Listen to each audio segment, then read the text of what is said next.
And the title for today's seminar is The Return of Great Power Politics, America in the 21st Century.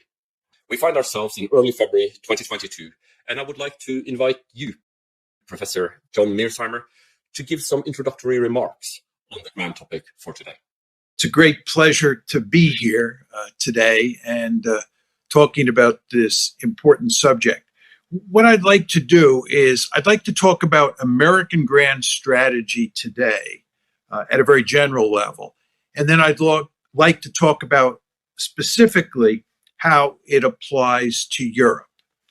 Now, let me start by talking about some of the key features of the wider world that the United States operates in.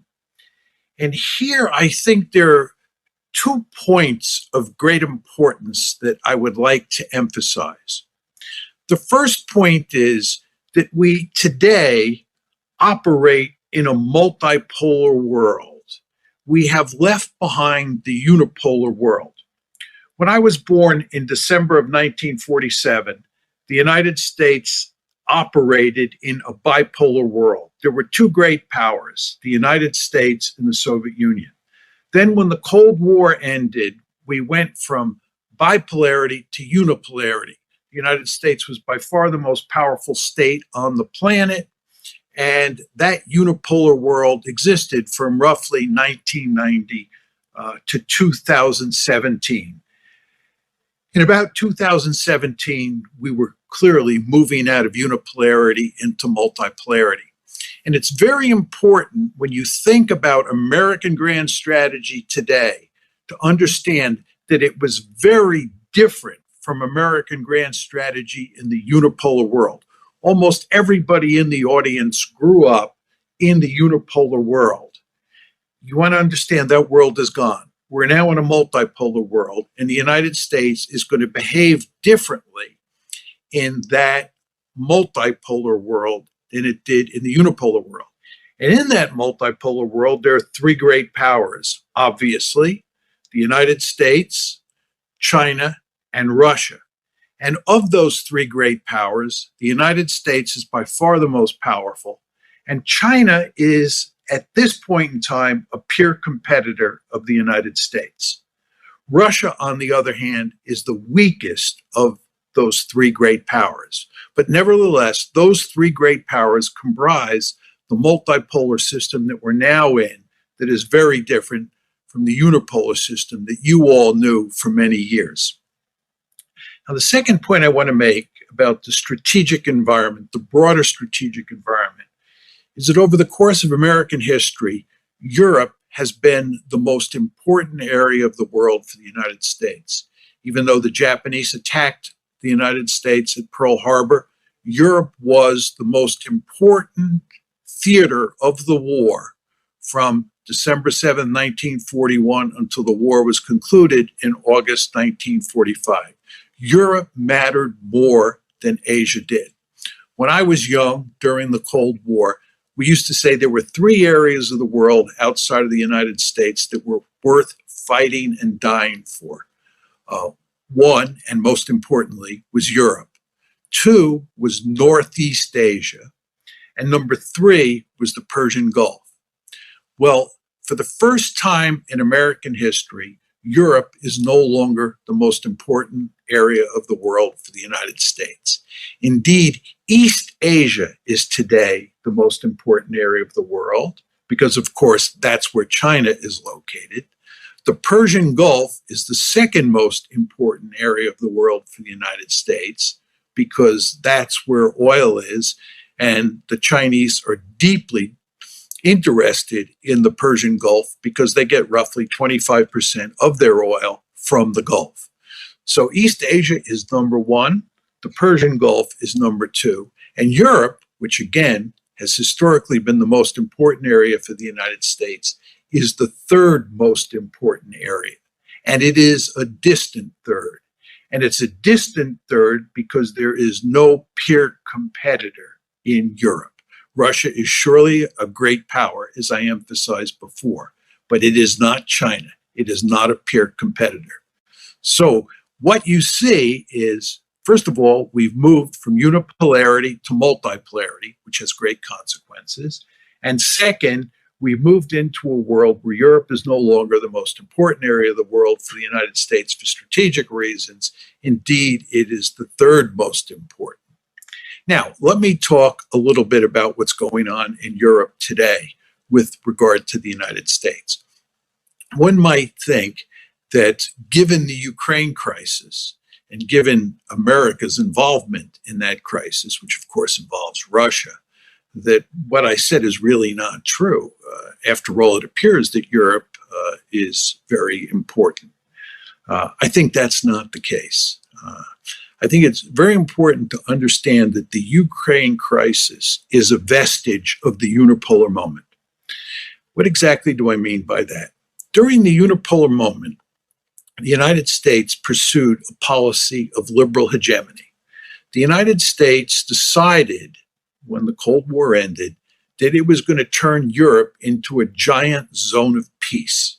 It was going to extend liberal institutions, liberal values, liberal political systems eastward. And NATO expansion was, of course, at the heart of that effort to create a zone of peace in Eastern Europe. And in 1999, you had the first tranche of states, new states, come into NATO, Poland, Hungary, and the Czech Republic.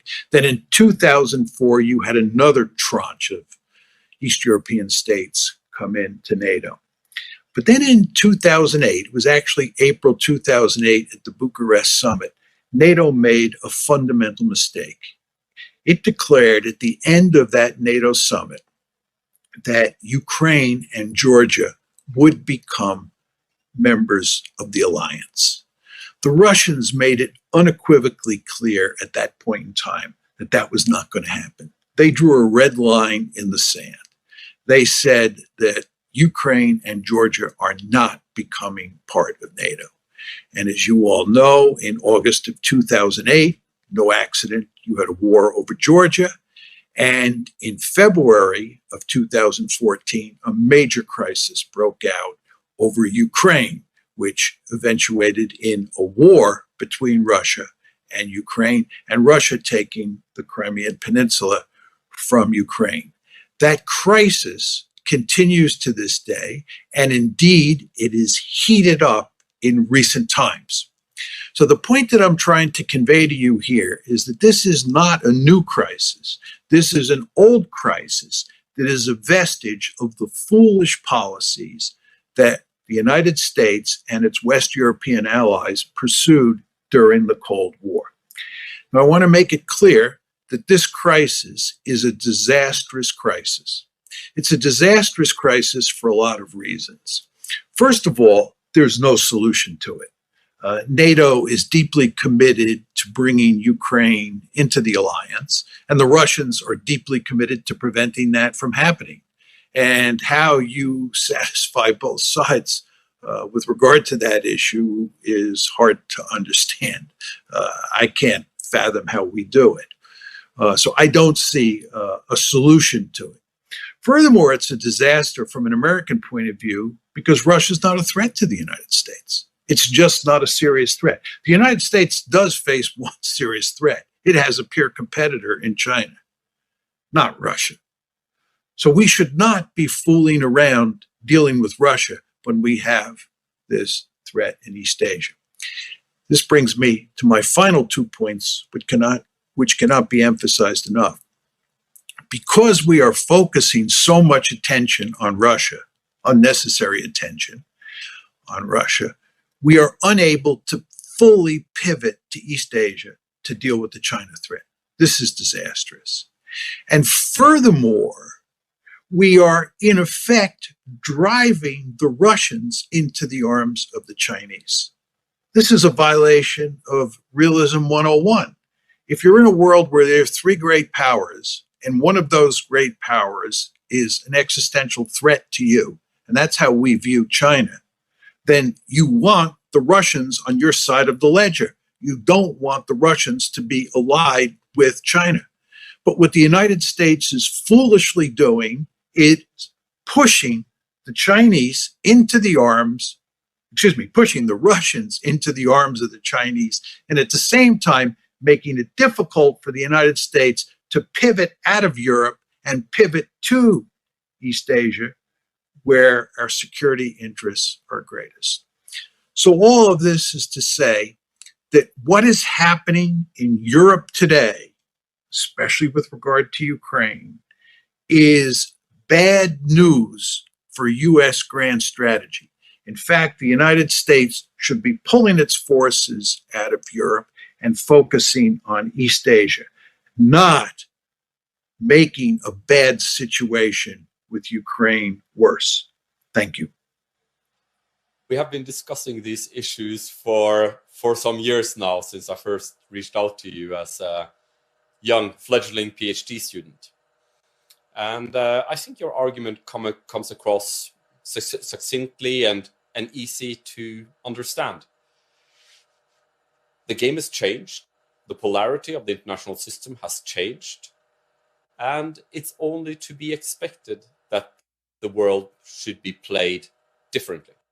America should focus on number one. America should focus on the real threat, i.e. China, and that Russia is an issue that should be resolved with other means than those military, for the reason that the United States should avoid being distracted in its main endeavor.